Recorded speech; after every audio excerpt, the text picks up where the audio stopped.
Samantala, mahigit 4 na milyong pisong halaga ng hinihinalang shabu ang nasabat ng mga otoridad sa isang anti-illegal drugs operation sa Consolacion, Cebu. Ang matagumpay na operasyon ay bahagi ng patuloy na kampanya ng pulisya laban sa illegal na droga sa reyon. Patrolman Judith Nicanor sa report.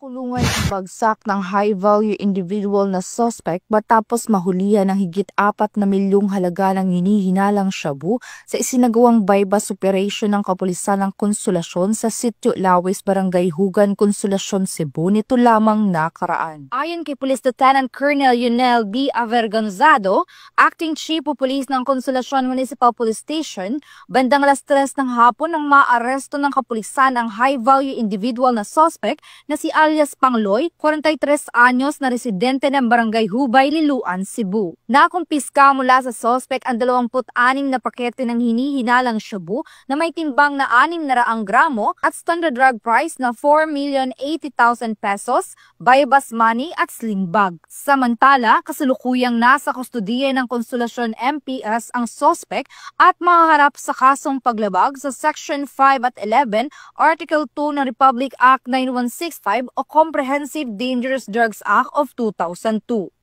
First and foremost, I would like to thank the community for their invaluable support that led to the successful arrest of one of drug personalities in our AOR. Your cooperation is the key in our continued fight against illegal drugs. To those who are still involved in illegal drug trade, stop your illegal activities now before the law catches up with you. Together, we build a safer and drug-free community.